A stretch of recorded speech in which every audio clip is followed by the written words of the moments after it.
Fazendo as Contas, o podcast de finanças e negócios.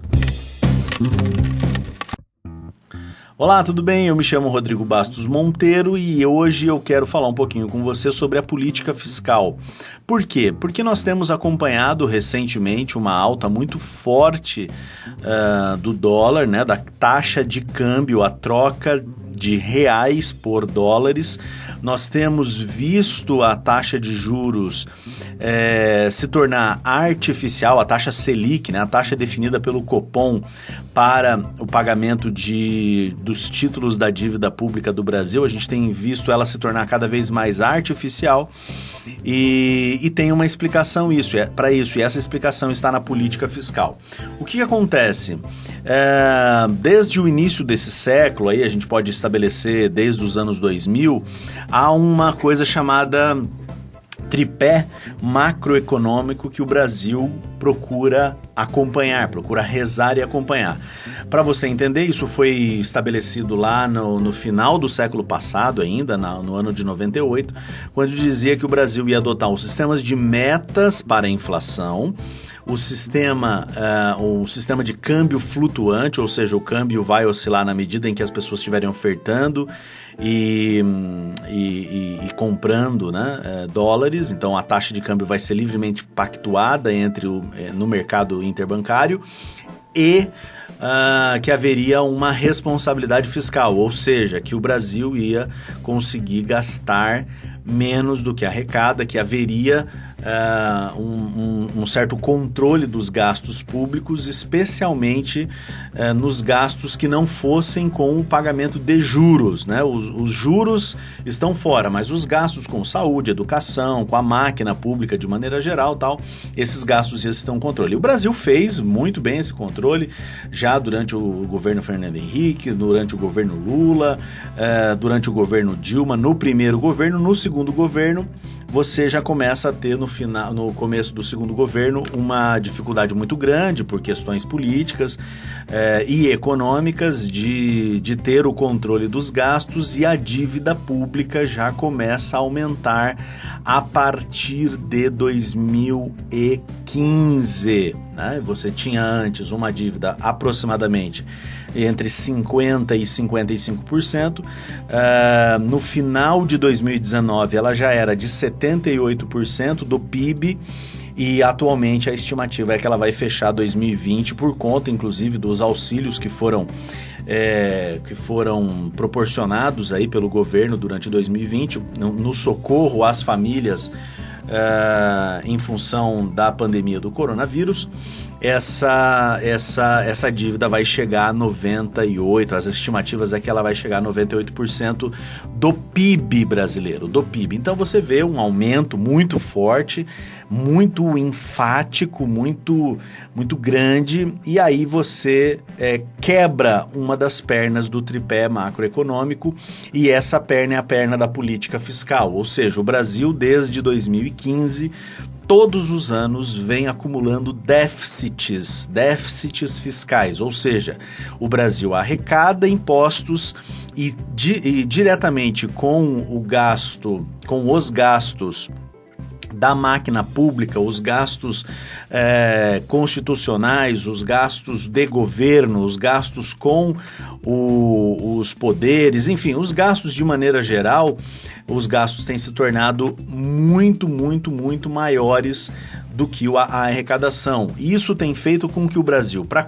conseguir continuar pagando as contas, digamos assim, ele tem aumentado os seus empréstimos, e é isso que a gente chama de dívida. Ele tem aumentado a emissão de dívida. O problema é que quando você começa a emprestar dinheiro, até um certo ponto, as pessoas que emprestem dinheiro para você, elas falam, essa pessoa está emprestando dinheiro, mas ele tem lá um carro, ele tem uma casa, ele tem um bom emprego, ele tem isso, ele consegue pagar.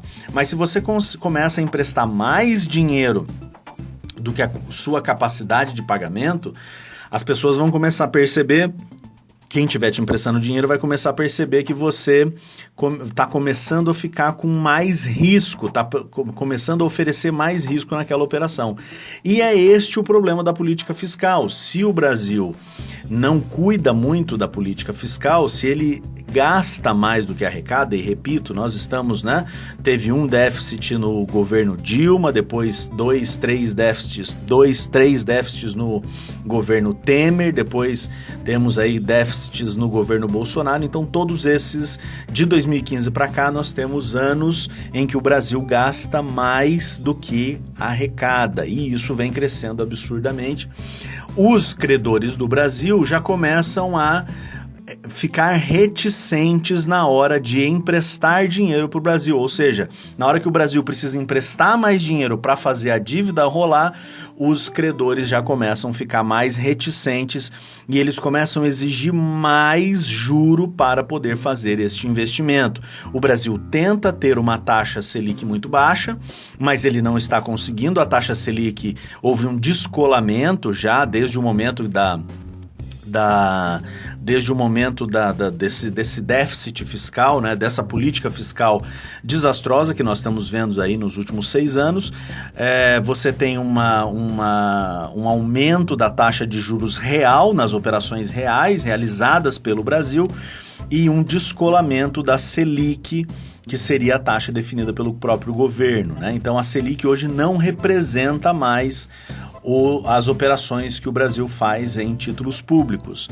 Uma das coisas que acabou acontecendo também é que, com uma taxa de juros mais baixa, você tem uma saída de recursos da economia, né? Aquele investidor estrangeiro ao Brasil, aquela pessoa que não mora no Brasil e comprava títulos públicos, por exemplo, essa pessoa com uma taxa mais baixa e vendo o risco aumentando, passa a não fazer sentido mais continuar no Brasil e ela leva o recurso para fora, né? Então o que você percebe é que tem uma fuga de recursos, de capital especulativo, mas é um capital que acaba sendo um capital que detém títulos da dívida brasileira, e esse capital foge do Brasil e faz com que o dólar suba, né? Então o dólar está subindo porque a gente tem um problema. O problema é a política fiscal. Nós estamos gastando mais do que nós arrecadamos e a dívida pública brasileira chega em patamares que começam a suscitar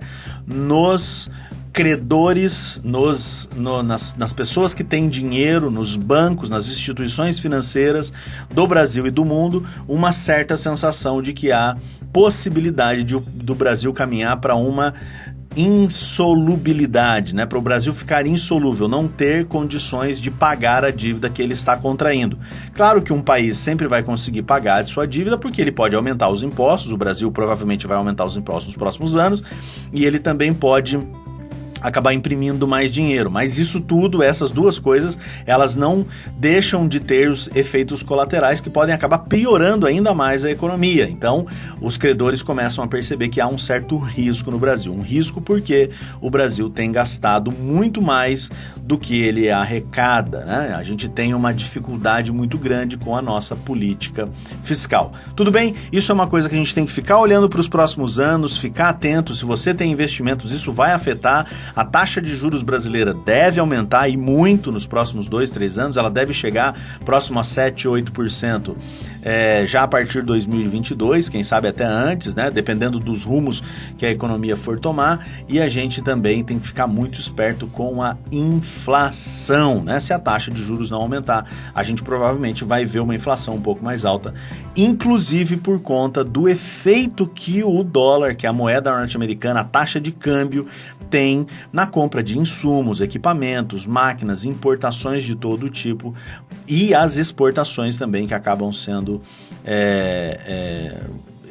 estimuladas, né? As exportações das nossas commodities e as importações de tudo que a gente precisa acaba ficando mais caras, e aí a gente tem uma inflação. Então essas duas coisas a gente tem que tomar cuidado, e isso nasce todo no caso de um país em desenvolvimento, um país não industrializado, como é o caso brasileiro. Isso nasce muito em função da política fiscal. Tudo bem? Eu espero que isso tenha esclarecido um pouquinho mais para você, que você tenha se interessado por esse assunto. Continue com a gente aqui. Um grande abraço, até a próxima. Tchau. Espero que você tenha curtido o nosso conteúdo. Se você quiser aprender mais com a gente, se inscreva no nosso canal para receber mais informações. Por hoje é só, até um próximo episódio. Valeu!